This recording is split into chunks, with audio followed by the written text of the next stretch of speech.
passe d'ébauche avec 3 mm de profondeur. Ce qui passe sans aucun problème, hein, c'est pas énorme. J'ai utilisé le grand tourteau.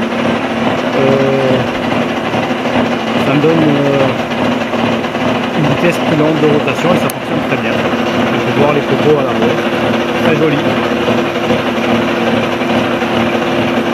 Donc on a un bon réglage. Bon, je suis en train d'usiner, donc je continue. J'ai donc fait, comme vous l'avez vu, la face, les deux côtés et maintenant la face. Donc la face du dessous est faite, les côtés aussi. Et maintenant je fais la dernière grande surface. Donc pour vous montrer, j'en ai déjà fait. Donc voilà un bloc terminé. Enfin terminé sur les 4 faces, donc primaire, secondaire, il ne reste plus que les tertiaires à faire. Donc petite modification. J'ai utilisé, j'ai donc changé à force d'usiner, donc mes vieilles plaquettes qui étaient sur ce tourteau à l'origine ne sont plus vraiment en bon état et commencent à laisser un mauvais fini et à créer des efforts de coupe un peu trop importants. J'ai donc changé les plaquettes. J'étais à la dernière, en plus c'était les dernières arêtes de coupe qui étaient utilisables dessus. C'était vraiment des... Ils étaient déjà utilisés en plus quand je l'ai reçu. Et j'ai donc installé des nouvelles plaquettes, sauf que bien sûr je ne trouve plus les mêmes puisque c'est une version qui n'existe plus. Par contre j'ai un jeu de plaquettes céramiques. J'ai donc monté les plaquettes céramiques. Alors ces plaquettes sont extrêmement dures, mais sont un peu plus fragiles. Donc c'est-à-dire qu'on ne veut pas cogner trop fort sur des arêtes. Par contre, ils nécessitent une vitesse de coupe beaucoup plus élevée, donc un débit de copeaux beaucoup plus élevé. Alors attention, donc il ne faut pas aller trop bas en vitesse de coupe. Il ne faut pas penser que si vous allez trop bas, vous allez économiser la plaquette. C'est pas le cas sur les céramiques en tout cas. Sur les autres, pas forcément non plus dans la limite du raisonnable. Mais si vous allez trop doucement, le cognement de l'entrée dans le métal se fait trop lentement et vous cassez les plaquettes. Donc j'ai eu le cas sur une des plaquettes qui a cassé sur le bord ici. Donc je l'ai retourné parce que j'allais un peu trop doucement. Donc les plaquettes céramiques vont donner un effort de coupe plus élevé à la machine, par contre un débit de copeaux beaucoup plus important. On peut prendre des passes similaires au carbure, je pense, je ne sais pas où il y a le souci. On peut usiner du métal beaucoup plus dur. Surtout, donc, comme dit, la vitesse de coupe est tellement élevée que le copeau ne bleuit plus. On peut voir les copeaux ici, ils ne sont pas bleus, puisqu'ils ont déjà rougi. Donc quand les copeaux sont expulsés du tourteau, ils sont rouges. Alors là, j'ai quand même une vitesse de coupe assez raisonnable, je ne veux pas pousser trop loin. Donc ils sont rouges sombres, mais si on augmente encore, ils sont rouges vifs. Hein, donc, surtout sur les passes profondes. Donc j'ai mis une vitesse de 412 tours minute pour un tourteau de 100 mm, c'est pas un 125, je crois que j'avais dit 125 précédemment, mais c'est un 100 mm, pas un 125. Ce qui est quand même déjà pas mal. Et pour la finition, donc pour l'ébauche, et pour la finition, on est à 851 tours minute, je mettais pour la finition, avec une avance plus ou moins lente. Donc là, pour l'ébauche, avance de 2 pouces 3 quarts à la minute, donc 2,75 pouces minute. Alors la machine est en pouces, donc si on fait la conversion, ça nous fait grosso modo 70 mm minute, ce qui est correct. Et on peut aller un peu plus. Alors pour la finition, je vais un peu plus rapidement, ce qui n'est pas tout à fait logique, mais je suis à 3 pouces et demi pour la finition. Le 2. Alors pourquoi? Simplement parce qu'on tourne beaucoup plus vite et que je peux me permettre d'aller avec 3 pouces et demi, j'ai un fini impeccable. Donc pourquoi pas se priver. Je pense qu'en ébauche, on pourrait aussi augmenter l'avance, mais j'ai pas envie de casser mes plaquettes. Hein. Je vais d'abord terminer mes pièces. Alors donc vous voyez qu'ici j'utilise pas de barre, je suis contre les morts. Donc si nos deux surfaces sont parfaitement parallèles, en mettant sur les morts et en frappant, on doit avoir une surface parfaite. Alors on vérifie le jeu en dessous, on est pareil, voilà, c'est pas plus dur l'un que l'autre, ils ont la même force, c'est impeccable. Donc c'est bien serré, on fait des passes d'ébauche. Donc là, là je vais faire une passe de 2 mm, ce qui n'est pas énorme, puisque c'est ce que j'ai besoin de faire. Hein. Après, alors je laisse ensuite 0,15 mm donc, de battement pour la finition, en grosso modo 0,15 mm, qui servira que pour la finition. Alors, chose importante aussi, quand on fait des grosses passes, ça peut avoir légèrement tendance à bouger la pièce. Donc avant de faire la passe de finition, on va toujours soit remettre la pièce dans l'étau, on l'enlève, on la remet, on la refrappe, ou du moins au moins vérifier que les parallèles sont toujours à la même force et refrapper la pièce un coup par exemple. Donc ça, toujours à faire avant de refaire notre passe de finition si on a fait des grosses passes. Voilà, donc assez discuté. Donc, alors attention, on peut mettre un peu d'huile très léger, mais c'est pas nécessaire. Par contre, surtout pas de lubrification continue. Les plaquettes céramiques n'aiment pas du tout la lubrification continue en jet, tout simplement parce qu'ils travaillent des températures très élevées et qu'ils n'aiment pas du tout les chocs thermiques. Hein, ça fera forcément un choc thermique avec le lubrifiant. Donc c'est là qu'ils fissurent et ils se cassent. Ok, c'est parti donc pour une passe à 2 mm.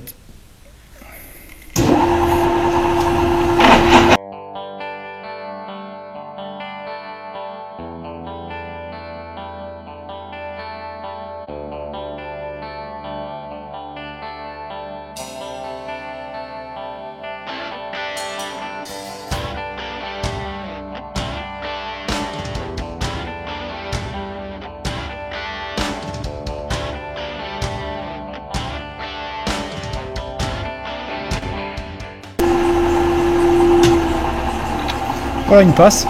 Alors, donc comme vous avez pu voir, les copeaux sont expulsés ici, sont légèrement rougeâtres et bien chauds.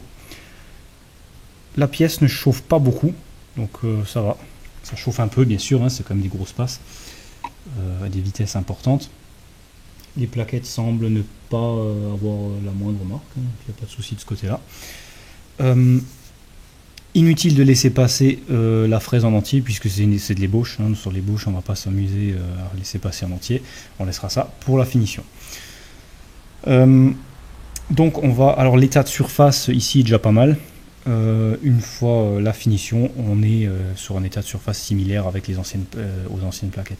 Alors on est légèrement moins bien que les anciennes plaquettes, tout simplement pour une raison très simple. Je vais vous montrer ça. Alors laissez-moi prendre une des anciennes plaquettes.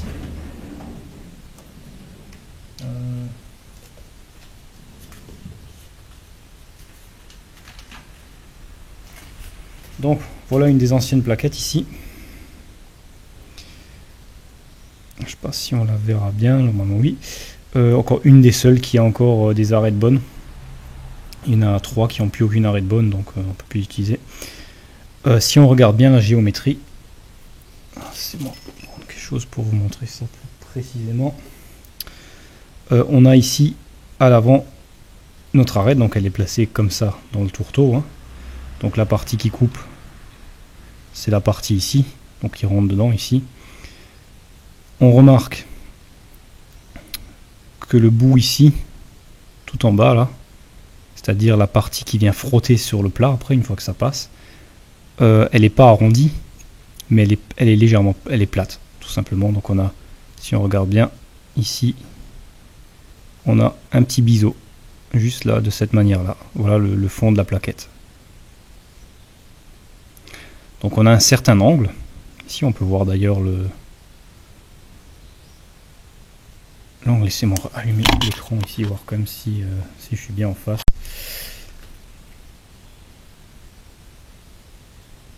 Donc ici voilà, on a le petit angle ici, juste là, et qui est plat. Et donc lui va va frotter à plat dessus et faire un joli plat, un joli fini tout simplement, hein, c'est ni plus ni moins. Si le rayon de bec, comme sur les plaquettes ici, est arrondi, il va forcément faire des mini-stries, puisqu'il est arrondi, il va rentrer dedans et va faire des petites vagues, va faire des vagues. Alors que celui-ci est plat, donc on va laisser un plat. Donc c'est un système très utilisé, alors ça a un nom, je me souviens plus maintenant. Mais en tout cas, ça c'est vraiment fait pour avoir un bon fini. Donc là, j'ai pas ça dessus, mais on arrive à un super fini parce que déjà avec les plaquettes carbure, les plaquettes céramiques, on a une vitesse importante, donc ça pose pas de problème. Voilà. Voilà, maintenant je vais prendre ma passe de finition, je fais ça hors caméra, rien de spécial, hein. C'est la passe de finition à 0,16, 0, là j'ai 0,15 mm. C'est vraiment rien de spectaculaire à faire. Donc je vais faire toutes mes pièces, donc de ce côté-là, et je vous reprends. Et aussi un sacré paquet de copeaux qu'on peut voir un peu partout. Donc il y en a un tas énorme. Alors c'est normal, hein, l'usinage, faut pas oublier que ça fait... c'est un peu comme quand on sort de la terre. Ça gonfle en volume, hein, donc il y en a partout. Alors l'avantage de ces plaquettes céramiques, c'est de pouvoir effectuer des avances, des vitesses de coupe et des avances très élevées. Par contre, comme la vitesse de rotation est très élevée aussi, bien sûr les copeaux ils volent beaucoup plus loin. Donc on a des copeaux qui volent un peu plus loin, hein, ça et c'est à prendre en compte. Mais disons que ça va, c'est totalement acceptable. Entre le carbure et le céramique, les copeaux ils volent de toute façon, donc j'ai pas vu grande différence. Donc j'ai fait toutes mes pièces. Maintenant je vais essayer de pouvoir les mettre tous en même temps, ou au moins une partie en hauteur dedans, pour faire l'égalisation sur le haut. Et puis ensuite on les retourne, on fait l'autre côté. Donc mon idée est de faire un bloc complet, donc faire tout un bloc en une fois. Et pour cela, j'ai donc placé dans l'étau, j'ai donc bien nettoyé l'étau. L'étau est nettoyé entre chaque ouverture. À partir du moment qu'on doit l'ouvrir, changer, mettre une autre pièce dedans, on le nettoie. Pareil, les pièces propres, tout doit être propre. Alors je parle pas de l'étau ici, je parle vraiment de l'intérieur. À l'intérieur on veut pas de copeaux, on veut rien du tout. Donc là c'est parfaitement propre. Alors l'idée c'est de faire les faces tertiaires en une fois sur un paquet. Le plus dur c'est de le placer. Le problème c'est que c'est pas du tout d'équerre, vu que les coupes sont des coupes de scie à ruban, et c'est pas du tout d'équerre, donc c'est bien compliqué de l'avoir bien. Donc il faut utiliser déjà une équerre de précision pour le premier bloc. Alors, première chose, toutes nos pièces doivent avoir la même dimension. Donc quand on les serre, aucune ne doit pouvoir sortir. Celle-là on peut voir déjà, elle bouge légèrement. Celle-là elle bouge pas, celle-là non plus, et celle-là non plus. Donc là on en a sur le tas une qui est un peu dure, mais elle bouge un peu. Mais en serrant correctement, donc là j'ai pas serré très fortement, ça sera bon. Mais on veut surtout pas plus de mouvement. Si c'est trop, ouais, c'est un peu beaucoup je trouve, donc celle-là on peut la supprimer et on la fera dans le paquet suivant par nombre qu'il faut et qui va dessus. Donc celle-là c'est un peu trop. Donc on va essayer une autre. Donc c'est là qu'est la différence. Alors on parle de vraiment très très peu de différence d'épaisseur.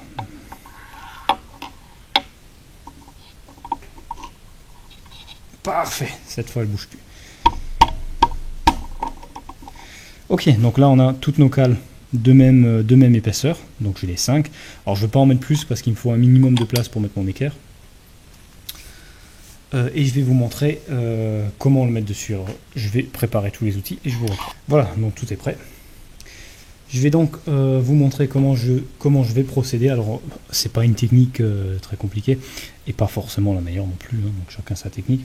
On pourrait très bien les mettre de l'autre sens à plat dedans et faire par le côté, mais comme ma fraise est déjà en place, ça va. Alors attention aussi à la rigidité, comme ils sont assez longs, ils dépassent beaucoup de l'étau. Mais ils sont assez épais et en plus en groupe, donc il n'y a pas de souci. Par contre, en faire un seul en hauteur comme ça, c'est un peu moyen, donc on ferait vraiment des toutes petites passes, quoi. Il faut toujours être le plus rigide possible. Donc je ne veux pas que l'étau tienne toute la force, puisque c'est plusieurs, il y a toujours des différences d'épaisseur, hein, c'est obligatoire. Il y en aura toujours un ou d'autres qui tiendra moins bien. Donc ce qu'on va faire, on va mettre un serre-joint qui va les serrer ensemble pour juste aider au serrage. Alors, attention, c'est surtout pas le serre-joint qui doit serrer la pièce en totalité, mais vraiment vraiment l'étau. Alors le serre-joint ne remplacera pas quoi que ce soit si une impasse est moins large que les autres. Donc le problème c'est d'avoir tout ça d'équerre.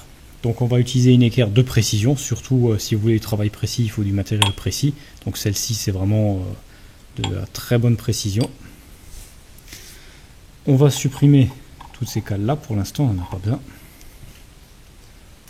Ici, voilà. Et ce qu'on va faire, alors technique très simple, on va utiliser une cale parallèle par exemple, ou tout autre bout d'acier droit. Et on va venir serrer là-dessus très légèrement. On veut surtout pas, on veut déjà pas abîmer notre cale bien sûr. Et on veut juste serrer un petit peu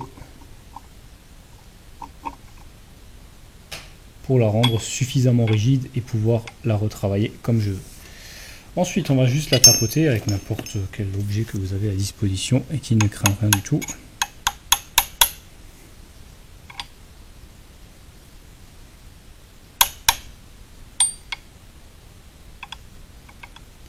Là, on n'est toujours pas d'équerre, on est toujours trop par ici, hein, donc il suffit de regarder l'équerre, on la pose bien à plat et on voit bien qu'il y a du jeu.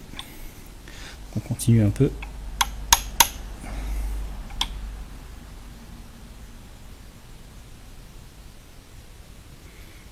On a encore un léger jeu. Alors je préfère aller plus loin par là et taper par ce côté-là, ça me paraît plus logique, mais hop. Ça y est, c'est un peu trop.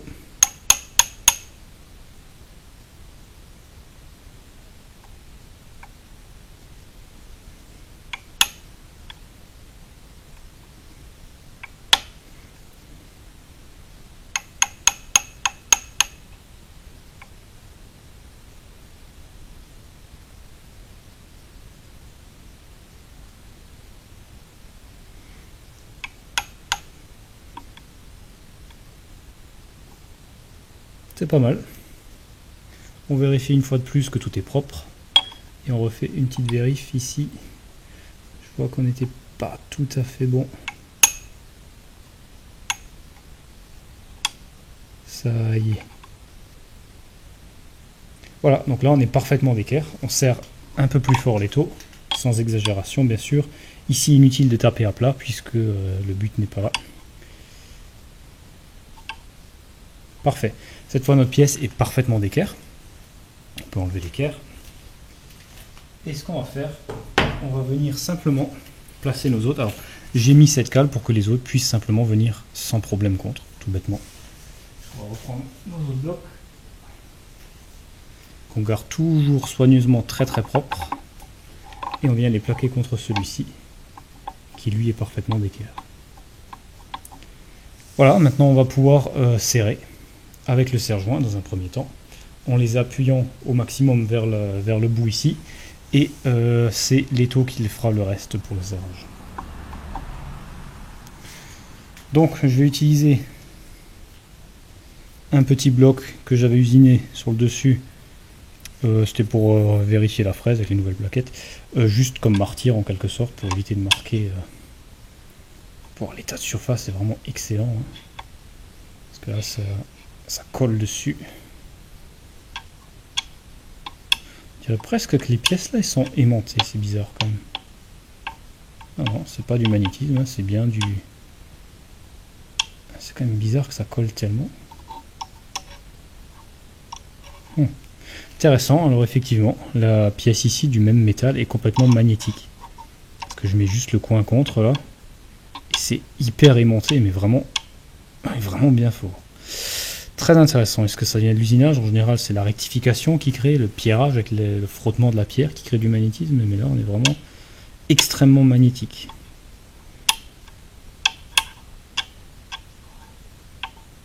Mais pas sur le bout. Ni sur le bout là. Intéressant. Très intéressant. Enfin, peu importe, c'est pas le sujet, mais quand même. Donc, on va venir mettre notre serre-joint.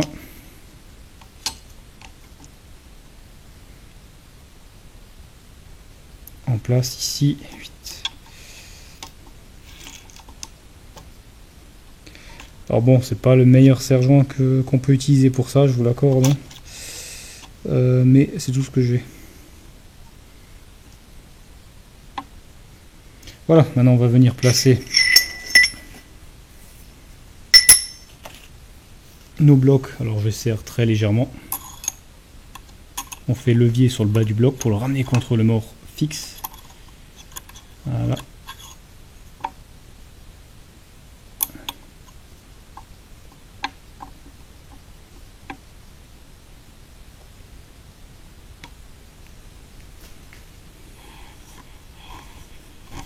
Et on serre ça raisonnablement ensemble. Puis ensuite on peut maintenant enlever tout ça. Et on remarque que rien ne bouge bien sûr puisque tout est fixé ici. Voilà, on va encore faire une vérification de l'équerrage, mais normalement ça va pas bouger. On va bien serrer tout ça, resserrer ça et faire des petites passes légères. On va juste égaliser tous les blocs, c'est tout. Bon, ça y est, tout est serré, tout est bien vérifié. C'est parfait. Alors, soyez toujours très prudent avec ce type de montage. Le serre-joint bien hors de chemin, qu'il puisse vraiment pas sauter. Il faut qu'il soit super bien serré. De préférence, j'aurais préféré les autres types de serre-joint, mais niveau solidité, il est bon. Hein. Je sais qu'il est costaud celui-ci. Et ça fonctionnera très bien. Alors surtout, on prend des passes légères et comme je l'ai expliqué, les taux doivent vraiment prendre sur tous et ils doivent être parfaitement serrés ensemble. Ça, c'est le plus important. Donc là, on remarque déjà que celui-ci est légèrement plus haut. Et donc on va toucher ici. Alors le deuxième plus haut, ça me paraît être de celui-ci. Donc je vais prendre ici un peu dans celui-là. On va faire une première passe et voir jusqu'où on arrive vraiment pour égaliser tout ça. Voilà. On a une super passe, un super fini, hein, presque miroir. Impeccable. Et ils ont tous maintenant exactement la même longueur. Donc, on est parfaitement d'équerre. Au maximum, avec une équerre de précision, c'est très amplement suffisant. Puisque ça ne nécessite pas une grande précision. Moi, ce que je veux, c'est des blocs d'une longueur similaire pour faciliter la fabrication du reste. Puisque de toute façon, ces faces vont encore être usinées. Un côté en arrondi, l'autre côté en arrondi de l'autre sens. Donc on a pu voir que ça pose aucun problème d'utiliser ce genre de montage si on fait attention. Bien sûr, hein, il s'agit de ne pas faire n'importe quoi. Avoir un tourteau avec des plaquettes en bon état. Ceux-ci sont quasiment neuves. Je les ai à peine utilisés, je viens de les retourner. Il y a un quart de tour. Si on a des arêtes de coupe qui sont plus très tranchantes et qui génèrent beaucoup d'efforts, c'est là où il y a beaucoup plus de risques, puisqu'on génère un effort beaucoup plus important sur la pièce. Ici, on peut l'entendre au bruit déjà, et à la visualisation du copeau, que ça coupe très très bien. Et également au fini. Parce que quand vous avez une plaquette, quand la plaquette va commencer à s'user, par exemple j'avais le cas avant, donc les plaquettes là, j'avais fait pas mal de copeaux avec déjà, avec les pièces, avec tout ce qu'il fallait enlever. Et on a pu remarquer, fur et à mesure, une dégradation de la surface du fini, en fait. Ça c'est dans un premier temps, et j'ai pu remarquer au bruit de la fraiseuse on remarque qu'il y a plus de charge dessus. Et aussi on remarque au copeau qui est plus chaud, donc il va être beaucoup plus rouge, de plus en plus rouge. À chaque passe, il va y avoir jusqu'à avoir des étincelles, comme c'est céramique, c'est normal, c'est pas trop grave en carbure. Si vous avez des étincelles, normalement les plaquettes sont mortes, ou vous tournez beaucoup trop vite, ça dépend. Mais ici, il commence tout doucement à y avoir des étincelles de plus en plus vives qui nous indiquent que l'arête arrive en fin de vie, en fait, tout simplement. Alors il faut savoir que ça tient pas si longtemps que ça, une plaquette carbure. En usage intensif, on va dire, en usine, donc pour le débit maximum, ça tient une quinzaine de minutes à peu près en usinage permanent, donc pas plus. Ici, ça tient plus longtemps, bien sûr, parce que j'usine à des vitesses plus lentes, mais ça tient pas non plus des heures et des heures. On peut tirer à 1 heure, voire 2 heures, grand maximum, je pense, mais c'est déjà beaucoup. Donc faites bien attention, c'est inutile d'aller trop loin sur l'usage de son arête de coupe, parce que vous mettez plein d'efforts sur la machine, vous mettez plein d'usure dans les roulements, vous mettez de l'usure partout, sur des glissières, sur l'avance auto, tout ça c'est beaucoup plus sollicité quand les plaquettes coupent mal. Donc l'idéal c'est de changer quand il faut.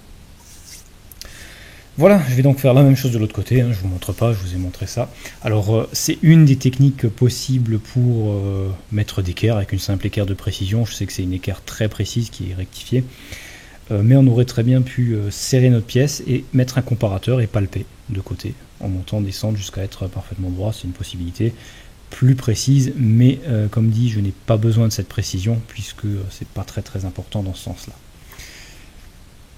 Voilà, je vais donc reprendre de l'autre sens et je vous reprends quand c'est fait. Tous les blocs sont maintenant complètement terminés au niveau de l'équerrage. On a donc des blocs parfaitement dimensionnés, aux dimensions finales pour la hauteur, l'épaisseur et la longueur. Donc, on a tous nos blocs à la même taille, et ce qu'on veut faire maintenant, on va s'occuper de la partie biseautée. Donc, je vais vous montrer ça. Donc de la partie sur le mort d'origine, la partie biseautée ici. Donc nous, ce qu'on doit faire, on doit venir complètement jusqu'au bout et faire un biseau en pointe. Donc on aura une pointe à 45 degrés. Donc 22,5 degrés de chaque côté. On a ici notre bloc sur lequel j'ai juste recouvert de marqueurs rouges pour la visibilité tout simplement. Qui sert de bleu de traçage si vous voulez, c'est pareil. Et on va utiliser ici un trusquin. Alors le trusquin, on l'a réglé à la demi-hauteur du bloc, donc la moitié, pour simplement venir tracer une ligne. Alors normalement ça se fait au marbre, non pas sur la table de la fraiseuse, mais la table de la fraiseuse est censée être suffisamment plane, hein, donc c'est un peu un marbre en quelque sorte si on veut, avec une précision largement suffisante pour un trait visuel. Alors ce trait n'est vraiment que visuel. On pourrait ne pas le faire, mais j'aime avoir un repère visuel à observer en sécurité en plus de ce que je vais rentrer dedans pour pas faire d'erreur. C'est-à-dire que visuellement je vais observer mon trait et je sais que à ce moment-là je serai bon ou pas. Donc j'ai réglé mon trusquin avec la pointe à tracer dessus avec la lame pour tracer et je l'ai réglé à la moitié de la hauteur et je vais simplement tracer un trait. Donc on met bien un plat dessus.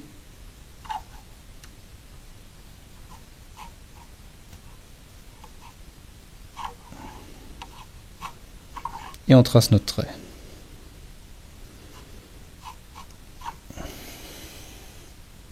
Voilà, on a maintenant un repère visuel. Et ce qu'on peut faire, on peut la tourner et refaire le trait. Et observer si on est bien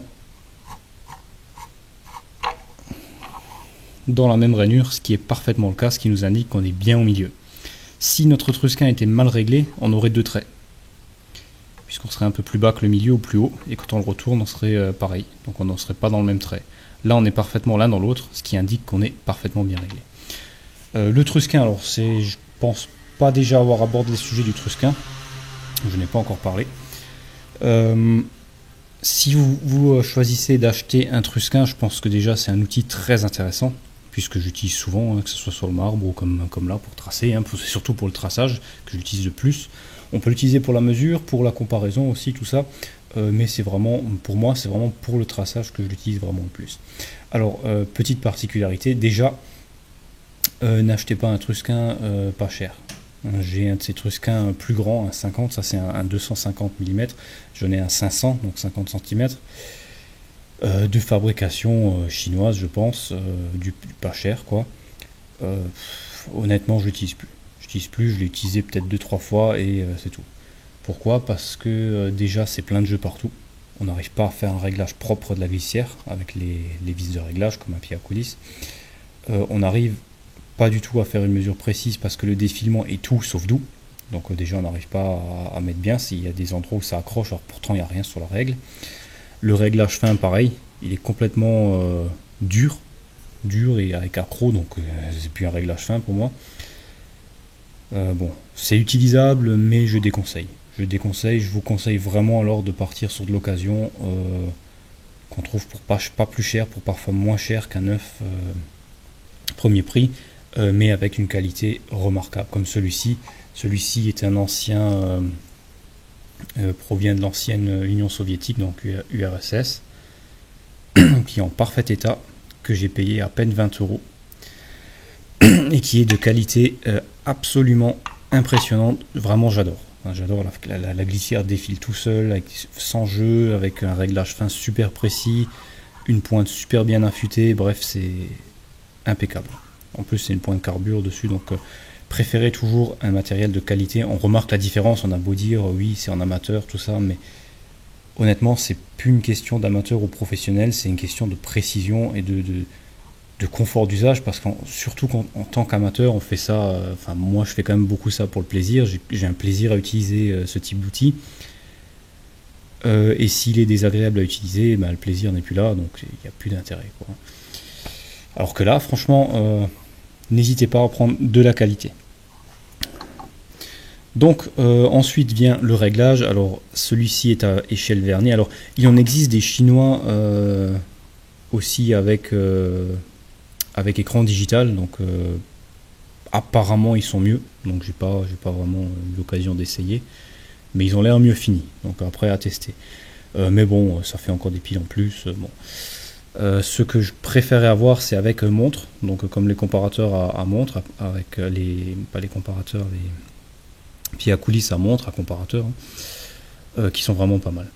Alors celui-ci est à échelle vernier, donc l'échelle vernier ça nous donne une précision un peu moins importante, donc là on est à 0,05 mm de précision, donc par graduation, hein, de résolution par graduation. Alors on a donc cette résolution là, ce qui nous fait 5 centièmes, ce qui est déjà pas mal. Alors par contre si on veut être plus précis, ben, c'est pas compliqué, c'est ce que j'ai fait pour celui-ci, il y a plusieurs solutions. Donc là j'ai voulu faire une dimension entre les deux qui est pas un chiffre à 0,5. Hein. Donc pour être plus précis, on peut simplement utiliser des calés talons. On fait un empilement de calés talons à la taille qu'on veut, on le pose ici et on vient se poser dessus. Sur le cal, on serre, on est parfaitement à la hauteur qu'on a voulu. Donc là, il faut des calés talons. Ou alors, si vous n'en avez pas, on peut très bien utiliser un pied à coulisses. Par exemple, on vient sur le bord ici et on passe notre pied à coulisses, comme ici.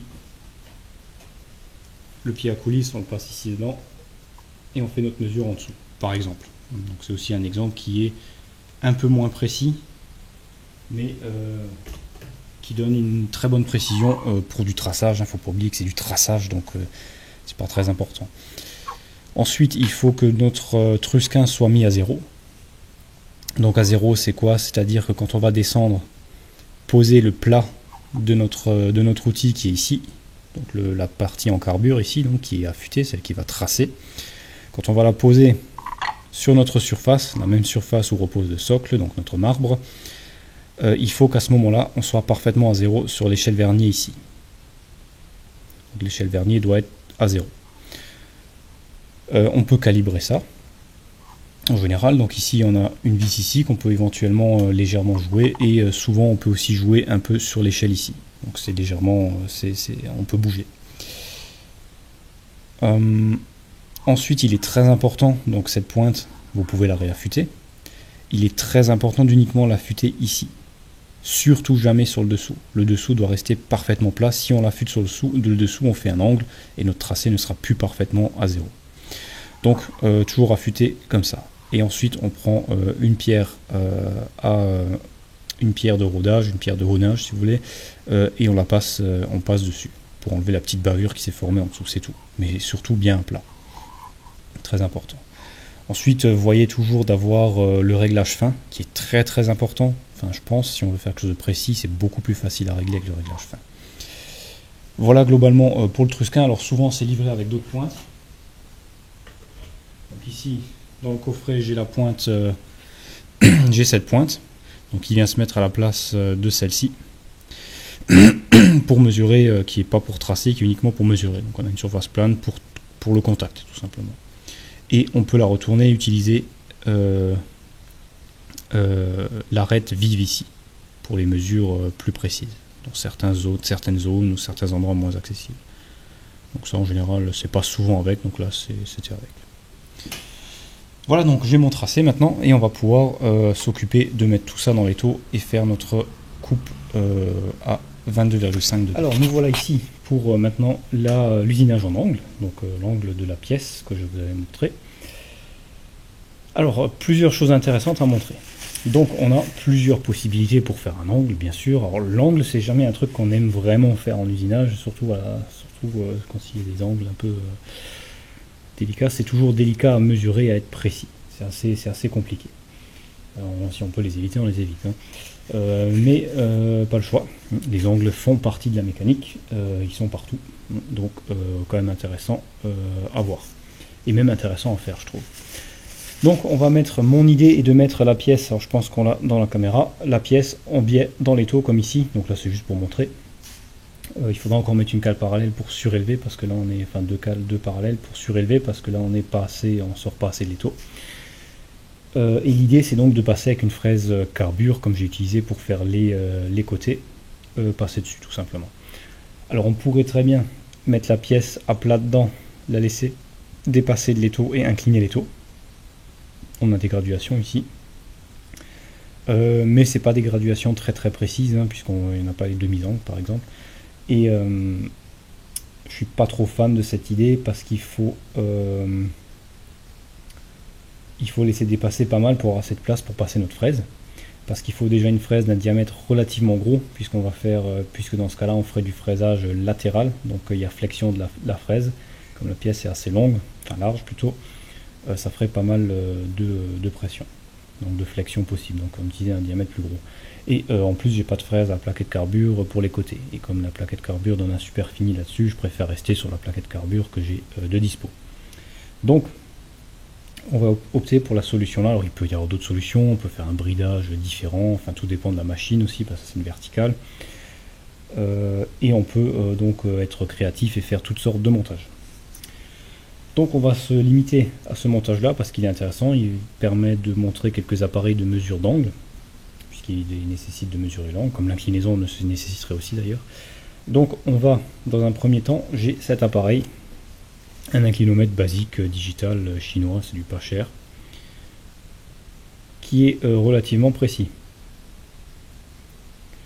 Donc celui-ci a l'avantage de se mettre à 0 où on veut. On peut le mettre à 0 sur la table par exemple.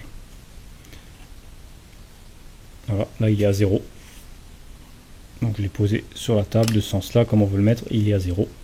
Parce que si on l'avait dans l'objectif ici, donc si je mets bien droit, voilà, 0, 0.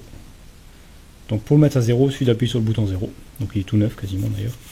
Il a des aimants qui permettent de l'aimanter à la surface, qui est très très intéressant, puisqu'on peut le mettre dans tous les sens. Donc moi je l'ai mis à 0 par rapport à la table et aussi par rapport à l'étau donc. Et ensuite je le pose sur ma pièce, bien droit toujours.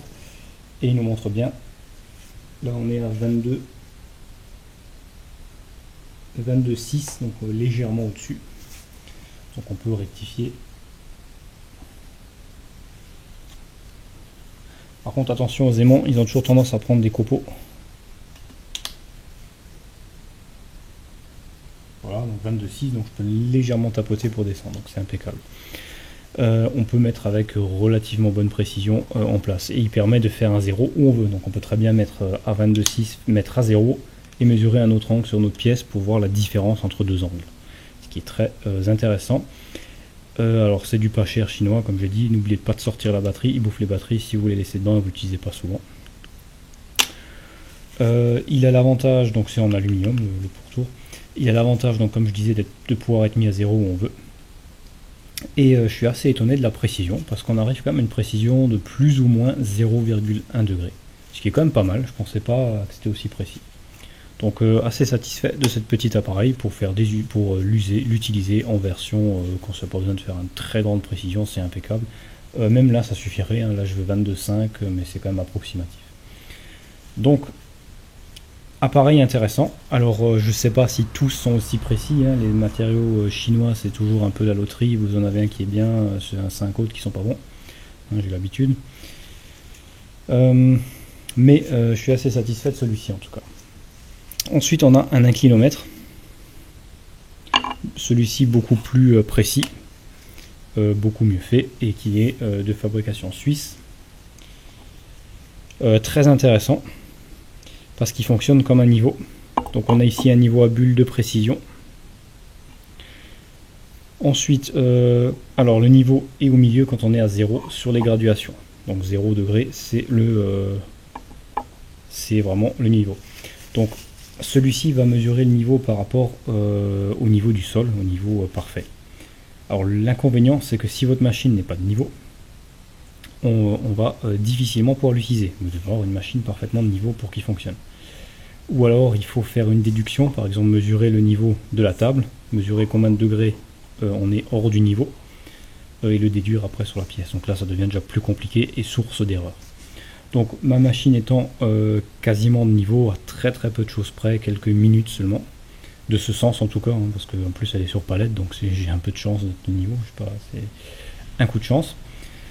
Donc on a ici nos graduations et il suffit ensuite de venir mettre régler l'angle qu'on veut, ici 22,5, et de poser dessus et mettre en pièce jusqu'à ce que la bulle soit au milieu. On est à 22,5 tout pile. Alors la résolution de l'appareil est de 3 minutes d'angle par graduation ici. Donc on a les degrés sur le pourtour et on a ici les graduations en minutes. enfin par 3 minutes, donc 3 minutes d'angle. Donc 15, 30, 60 minutes, et chaque graduation correspond à 3 minutes d'angle. Donc c'est relativement précis, puisque donc nous ce qu'on veut c'est 22 degrés et 30 minutes, ce qui correspond à 0,5 degrés, puisque 60 minutes correspondent à 1 degré. Donc on veut 22 et 30 minutes. Donc j'ai fait ma vérif avec celui-ci par rapport au réglage que j'ai fait précédemment avec cet appareil là. Et on est vraiment très proche, à quelques minutes près, hein, donc en grosso modo plus ou moins 0,1 degré près, et je suis relativement satisfait. Ensuite, donc j'ai pu utiliser celui-ci pour la vérif parce que c'est assez, il n'est pas très pratique, parce que le problème c'est que ma pièce est très légèrement trop large et l'ouverture des morts est trop faible pour passer mon outil dedans. Donc j'ai dû mettre des cales parallèles par-dessus pour pouvoir poser ça. Bien sûr, ça glisse, c'est une horreur à mettre en place. Il faudrait une troisième main. Donc ensuite, on a ce type d'appareil là, qui est un rapporteur d'angle de précision. Enfin, on va voir ça plus en détail. Hein. Enfin, donc très simple d'utilisation. On a une loupe qui permet de lire de la même manière ici que sur notre inclinomètre. La loupe permet simplement d'avoir une bonne visibilité parce que sinon on peut voir que c'est écrit très petit. La résolution est de 5 minutes, là celui-ci, donc chaque graduation du bas correspond à 5 minutes et en haut les graduations en degrés. Donc un bouton donc ici pour serrer notre règle qui est coulissante pour la mettre où on veut, et notre partie fixe ici, on a aussi un petit adaptateur qu'on peut rajouter ici. On serre ici pour bloquer et on peut vérifier. Alors je l'ai réglé très précisément à 90 degrés. Alors au début je l'ai réglé à 22,5 et le problème c'est qu'à 22,5 j'avais mis ma pièce avec celui-ci qui est précis et l'autre, je l'avais mis dessus et en vérifiant avec celui-ci j'étais complètement faux. Donc il y avait quand même largement plus d'1 degré de faux. Donc j'étais contre en haut mais pas du tout en bas. Alors là bon là se pose un problème parce que cet appareil était bien réglé, celui-ci aussi. J'ai donc fait une petite vérification très simple, je vais vous montrer ça. J'ai ici mon équerre de précision. Alors j'en ai plusieurs de précision, plusieurs tailles de différents fabricants qui sont tous très précises. Je les ai vérifiées au marbre avec la grosse équerre en fonte grattée qui est très précise et elles sont parfaitement d'équerre. Donc j'en ai plusieurs et en vérifiant, donc en me mettant ici, donc je sais pas si on le verra, je suis parfaitement à 90. En mettant mon équerre ici, je remarque que je suis pas bon. Donc là je touche en haut. Je sais pas si on verra ça à la caméra, je vais essayer de vous le montrer. Alors laissez-moi rallumer l'écran. Voir si je peux vous montrer ça. Voilà. Donc on voit bien ici, en haut je suis parfaitement à plat et sur le côté ici, on a de la lumière. Juste là où j'ai la paume de mon pouce, enfin pas mon pouce mais vous voyez où ça bouge.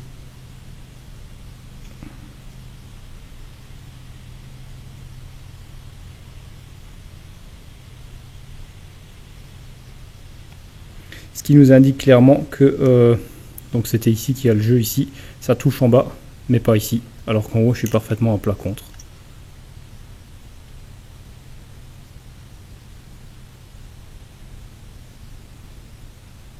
Alors j'espère qu'on le verra bien à la caméra.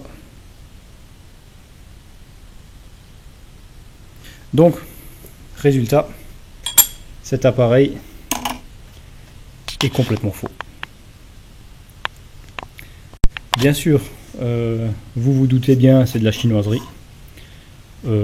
Franchement, une vraie dope. Donc, on pense acheter un appareil de précision qui avait l'air relativement bien fait. Et on se retrouve avec quelque chose qui a, alors je sais pas combien de degrés de faux, mais beaucoup plus que sa résolution qu'il est censé tenir. Il est tout neuf, jamais servi avant que je l'achète, donc je n'ai pas eu l'utilité des masses. Mais je me suis rendu compte à plusieurs reprises que des choses me paraissaient fausses, alors qu'il indiquait juste. Donc j'ai essayé plusieurs solutions, et même en inversant la règle, tout ça, ça fonctionne pas. Donc on a une dissymétrie, un manque de perpendicularité, hein, tout simplement. Un mauvais réglage peut-être aussi, parce qu'on peut voir que la partie graduée semble coller dessus, alors elle bouge pas. Je n'ai pas vu de vis de réglage non plus. Elle est fausse. Elle est totalement fausse. Voilà encore un bon exemple du matériel, de la qualité des matériaux du matériel chinois. Alors je suis désolé, le but c'est pas de casser le chinois, hein. J'ai celui-ci par exemple qui est chinois, qui est très bien. Mais ça montre encore une fois la piètre qualité de ce qu'ils fabriquent en général, hein. Donc c'est comme ça, c'est pas une critique envers les Chinois ni quoi que ce soit, c'est une constatation que je fais depuis un moment, parce qu'au début j'en ai acheté pas mal et je constate clairement que des problèmes avec ce type de matériaux. J'avais un joli micromètre aussi chinois, carrément laissez tomber, c'est pas bon. Donc si vous voulez acheter un rapporteur, évitez ça, évitez le chinois. Donc là on peut voir, alors peut-être vous tomberez juste sur un qui est bon, mais déjà le serrage est très mauvais, il y a des bavures dans le filetage. On peut voir ici les bavures qu'il y a dans la rainure ici, qui sont énormes, elles sont très fortement à l'angle. Je pense que c'est assez visible ici comment que c'est mal fini. Et on est surtout pas bon. Donc on peut pas mesurer un angle de précision avec celui-ci. J'ai meilleur temps de prendre mon vieux rapporteur ici, que j'utilise pour le traçage et tout ça, qui lui sert tout le temps et qui lui est très précis par contre. Je l'ai même malgré qu'il n'a pas les graduations de précision entre, mais j'arrive à quelque chose de nettement plus précis avec ça qu'avec ça. Donc ce type d'appareil dans l'ensemble est très bien, on le trouve en marque, c'est très bien fait, ça permet de l'utiliser dans toutes les situations, et c'est celui que je voulais bien sûr utiliser ici, parce que ça aurait été parfait. Donc j'aurais pu mettre tout simplement, laissez-moi régler ça, 22, voilà, j'aurais tout simplement pu le poser sur le mort ici, et venir avec la tige ici, et venir avec la tige sur la pièce. Ça aurait été impeccable pour le mettre en place. Manque de bol, c'est pas faisable parce que franchement c'est pas top, parce qu'il y a en plus on pourrait le régler par rapport à la pièce que j'ai dedans, que j'ai réglé avec celui-ci. Le problème c'est que même en serrant à fond, il garde un peu de jeu. Il y a du jeu. Je sais pas où, mais il y a du jeu. Ça bouge un peu et quand même beaucoup, hein. Alors qu'il est serré. Voilà. Donc très déçu du matériel de cette boîte là. Dommage, c'était bien présenté. Voilà. Donc à éviter à tout prix. Donc il va falloir que j'en trouve un meilleur. Bon, j'ai donc utilisé cet appareil là pour les angles. J'ai mis 2 cales parallèles en dessous pour reposer l'arête du bas. Et ce qu'on va faire maintenant, on va donc utiliser cet appareil là qui nous affiche 22,5, c'est donc parfait. Et j'ai un autre rapporteur d'angle de ce type là qui lui par contre est précis, donc je l'ai vérifié, celui-ci est bon. Bien qu'il soit pas de aussi super qualité non plus, hein. Pas trop fan en tout cas. Donc celui-ci est plus compliqué à utiliser dans cette circonstance puisqu'il n'est pas prévu pour ça. Mais on peut venir reposer sur la cale parallèle à l'arrière ici le guide. Là, donc on repose bien et venir vérifier comme ça. Voilà, donc là on est pas mal. Pas de jour à la cale parallèle et pas de jour, on est bien à plat dessus. Donc c'est une solution et ça me semble plutôt bien fonctionner. Puisqu'il affiche 22,5 sur, j'ai réglé à 22,5 et celui-ci m'affiche également normalement 22,5. Voilà, donc on a la même mesure. Ce qui nous indique que cet appareil est relativement précis.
Ça y est, je vous ai pris pour la dernière passe. J'ai pas montré toutes les passes hein, parce que bon, il n'y a rien de spécial, hein, donc je fais des passes. Là, je vous ai pris pour la passe de finition. Alors, pour vous expliquer comment j'ai procédé, donc là j'ai sorti ma pièce, on peut voir qu'on a maintenant un triangle identique des deux côtés, avec une arête très vive ici, c'est ce que je voulais. Donc, comment j'ai procédé? C'est très simple. J'ai simplement placé ma pièce comme je vous l'ai montré, donc à l'angle. Alors, laissez-moi prendre une pièce non usinée pour bien vous montrer ce dont je parle. Donc j'avais tracé, comme je vous ai montré avant, le trait bien au milieu. J'ai donc mis ma pièce et visuellement je suis venu voir jusqu'à toucher ce trait de façon visuelle tout simplement, puisque ça suffit amplement à ce qu'on fait. Donc de façon visuelle, j'ai vérifié qu'on est bien ici sur le trait quand j'ai usiné ma première partie. Je me suis mis à 0 quand j'étais bien dessus. Puis je retourne ma pièce et j'usine jusqu'au 0. Voilà. Alors, si on prend pas assez jusqu'au trait, donc la première pièce a pris plus de temps parce que je suis allé approximativement au trait. Si je fais mon autre côté jusqu'à 0 et qu'il me reste un petit peu de plat, c'est que j'étais pas jusqu'au trait. C'est qu'il manquait un petit peu. Je veux vraiment former une pointe.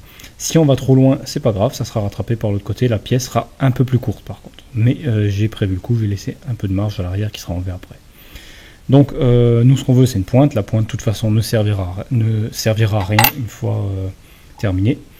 Donc il faut juste qu'elle soit parfaitement lisse, parfaitement pointue, c'est tout. Et bien sûr avant de sortir la pièce, on contrôle toujours avec l'inclinomètre qu'on est toujours au bon angle et qu'elle n'a pas bougé pendant l'usinage et on le fait avant la passe de finition. Alors pour vous montrer, je suis en train de faire les passes sur un autre bloc. Et ce que je disais, donc le trait qu'on peut bien voir ici. S'il rendra bien à la caméra.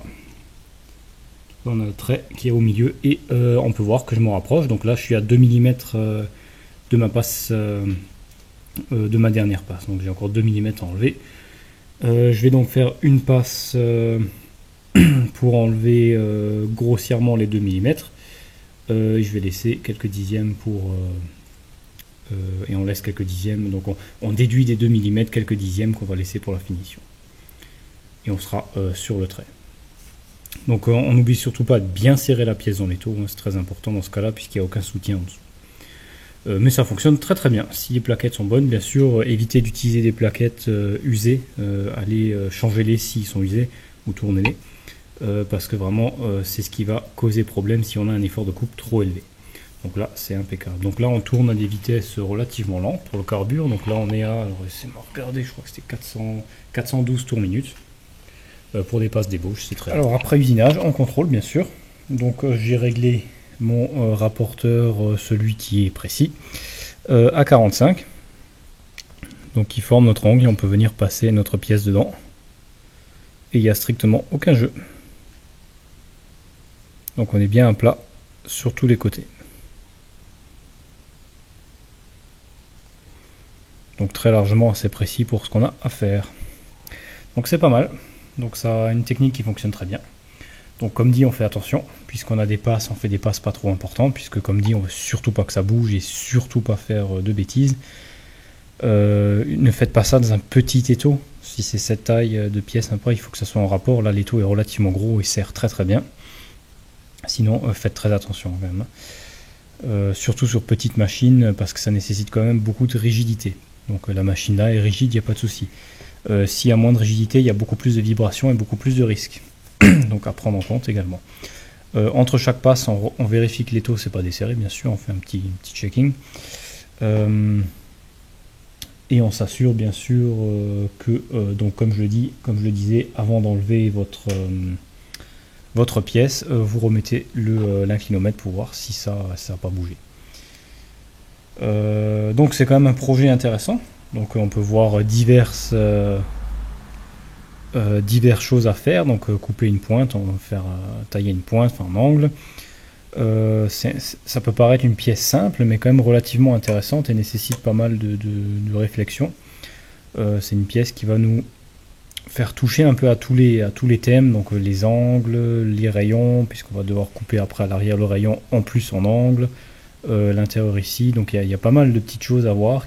C'est un projet qui est bien complet et qui permet de toucher un peu à pas mal de domaines dans le fraisage et même dans le tournage, puisqu'on fera aussi un guide pour mettre dans le plateau diviseur.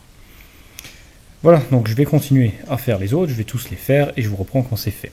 Alors vous notez aussi que j'ai mis un petit carton de protection, alors c'est tout simplement pour protéger la glissière arrière du Z que j'ai toujours pas protégé, j'ai toujours pas mis cette protection caoutchouc. Donc là j'ai mis ça parce que sinon c'est trop galère à nettoyer. Donc je vais faire tout ça, alors, et je vais vous montrer comment j'installe une pièce dans l'étau pour cette opération. Donc en premier, je vais venir prendre ma pièce et bien sûr bien nettoyer les côtés pour qu'il n'y ait pas de copeaux. Et bien sûr l'arête qui sera en contact. Donc la partie du dessus, on place l'inclinomètre qui est aimanté. Je le place visuellement droit dessus. Et je viens poser ma pièce dedans, dans les morts, en venant embuter contre ma butée. La butée qui est réglée de façon à toucher le plat ici. Donc vous voyez qu'elle est en angle. Donc ensuite je viens m'assurer d'être bien à plat en bas, donc sur les deux parallèles. Puis je règle mon angle. Voilà, donc on incline, on ramène déjà un peu l'étau. Et surtout on garde les deux doigts ici pour bien s'appuyer, si on voit bien, sinon ça bouge.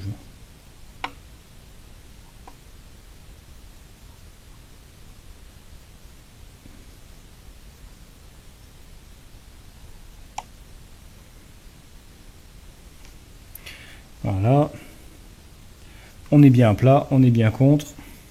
On est légèrement plus, donc on va légèrement... Parfait. Et on serre.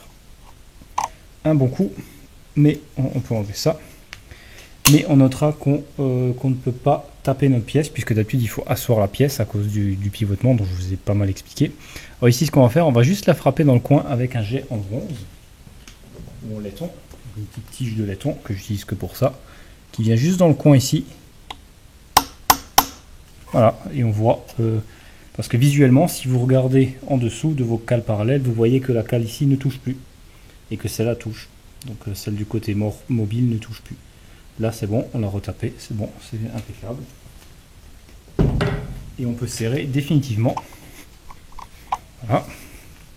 Et on refait une petite vérif avec celui-ci pour voir que ça n'a pas bougé. Voilà, 22,5, c'est parfait, on peut y aller. Voilà. Donc c'est très rapide avec cet appareil, puisque la précision est suffisante pour cet usage. Elle est même très bonne. Et ça permet... Alors la butée n'est pas nécessaire, hein, c'est pas une nécessité dans ce cas-là. On peut très bien se faire un petit trait au marqueur ici qui suffit largement. C'est juste un repère visuel pour avoir la fraise au même endroit et éviter d'être trop décalé de la fraise et devoir changer l'axe, puisque l'axe, la table X est bloquée pour l'instant. Donc la butée est pratique. Et permet d'avoir un bon appui aussi pour le réglage. Voilà, très simple. On n'oublie surtout jamais de bien nettoyer, je le redis et je le redis encore, il faut que ça soit propre. On ne veut pas de copeaux sur les morts, parce que déjà, alors surtout sur les morts, parce que sinon ça va faire un serrage défaillant, et c'est là qu'il y a le plus gros risque. Voilà, je vais donc continuer à faire tout ça et je vous reprends quand c'est fait.